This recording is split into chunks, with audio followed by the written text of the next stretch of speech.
Hey guys, Digital Lifestyle here, back with another video on crypto. It's about Gary Gensler today. The US lawmakers proposed to cut SEC Chair Gary Gensler's salary to $1. Now I find this quite funny, but at the same time they are justifying it. A United States lawmaker wants to strip Securities and Exchange Commission Chair Gensler of his salary by paying him just $1 per year.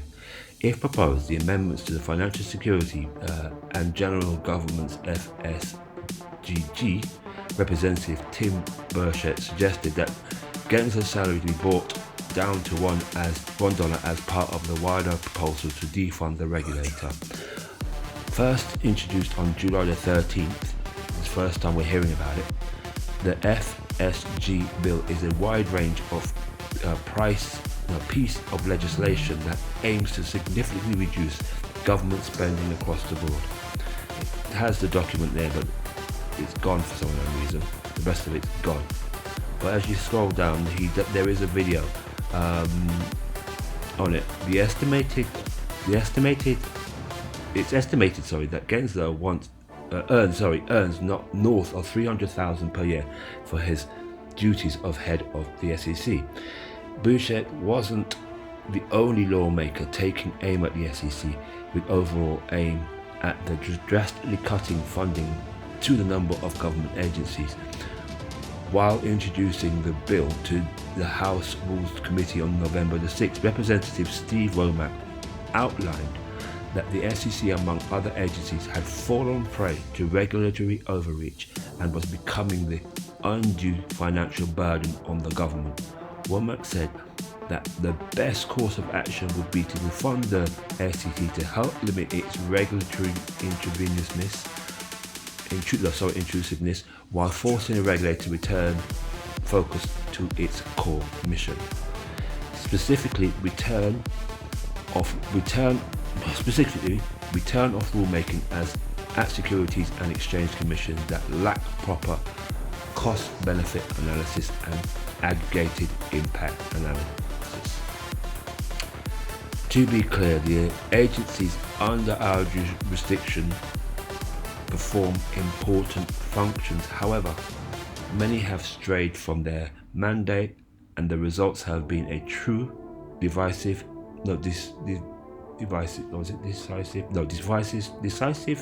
to the American people, Womack added. Okay. Right, he has got a video here. I'll play it and we'll listen to what he has to say about it. Here we go. Come on. Alright. No. It's both a national security issue. I want to start again because we missed the point. Our national debt is both a national security issue and an economic security issue. And we recognize that. This bill reflects that. We have to do something about spending. We are spending far too much money. We're taking in less, and that is not a sustainable outcome. Our national debt. This isn't the first time that Gary Gensler and his agency have come under fire from the US politicians. On June 12th, US Representative Warren Davidson and Tom Emmer introduced the SEC Stabilization Act to the House of Representatives, with one of the bill's primary provision being one that would remove Gensler as chair of the SEC. If passed, the bill would fire Gensler and redistribute the power of agency between the SEC chair and commissions. It would also create an executive director position and add a sixth commissioner to the agency to prevent any one political party from holding a majority sway.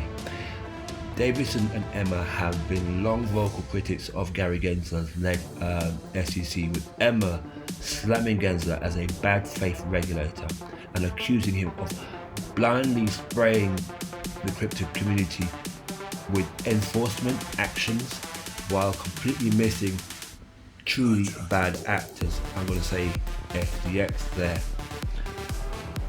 Anyway, this is probably good news for the cryptocurrency sector. Whether it happens or not, I don't know. I truly don't know about that.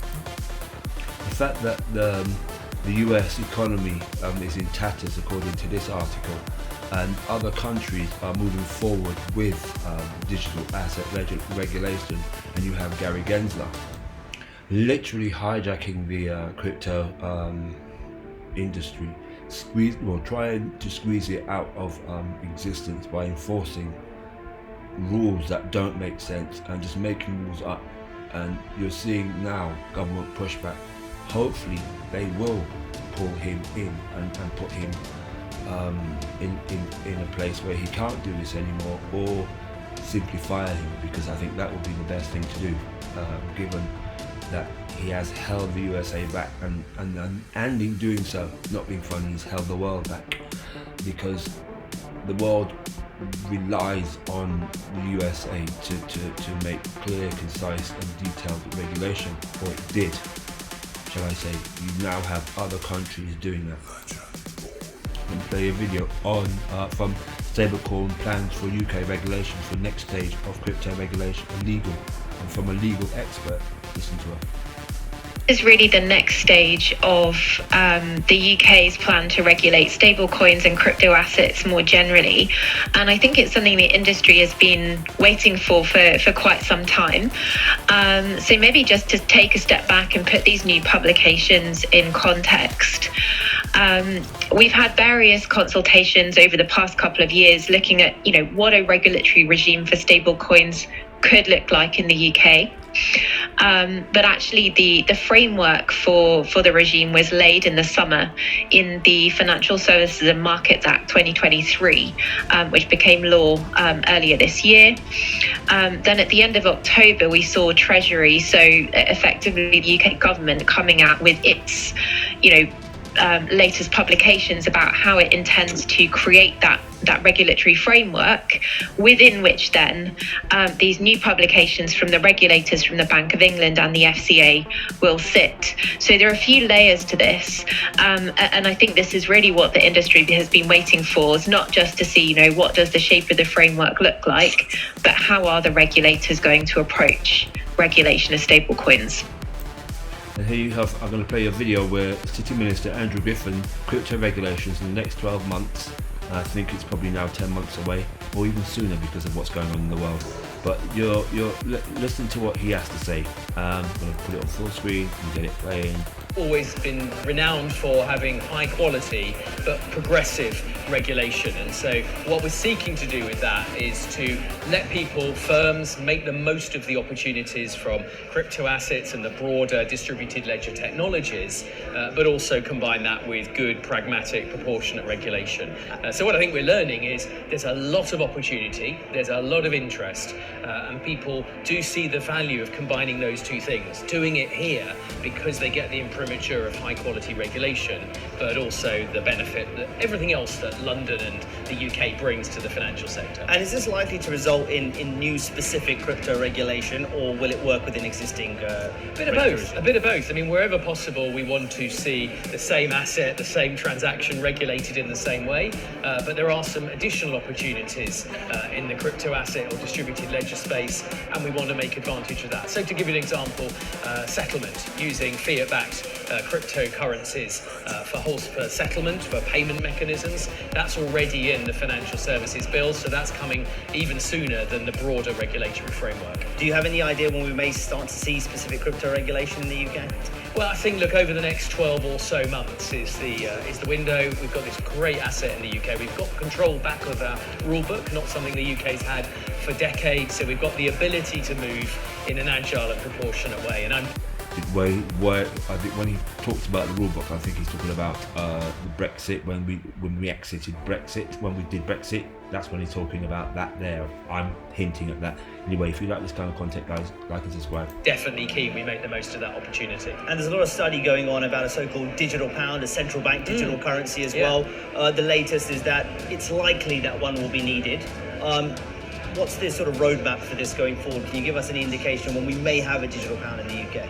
Yeah, but look, it's got a long lead time. I mean, there's both policy issues around things like privacy and how you get that right, and there's technology issues. If you're going to have a sovereign digital currency, you've got to have the highest level of resilience and infrastructure. So that's not going to happen overnight. I'd like to see the policy debate and some of the major debates, issues thrashed out over the next 12 months. That's what the purpose of the consultation is. And in parallel, the Bank of England are looking at what it will take to operationalise that. As you say, it does feel like that's a coming opportunity, and again, somewhere where the UK can be one of the leaders. Just want to get your take on the state of the UK economy as well. Chancellor Jeremy Hunt saying the UK economy is back. The IMF are predicting shrinkage this year. Are you expecting a recession in the UK this year? Well, I'm not a forecaster. I'm encouraged by the resilience of the UK economy. We've obviously so far avoided the recession that some forecast, but my objective, one of the reasons it's so fabulous to be here at this innovative summit here today, is to get growth. And how do we get growth? We unleash pockets of capital. We have regulatory systems that allow people in a sensible way to grow their businesses, to deliver great products to customers, and to harness the wonderful innovation we're seeing, whether it's mass data sets or the application of artificial intelligence in a way that brings benefits to the economy. All right, guys, do check lifestyle out. Take care of yourselves. Have a great day.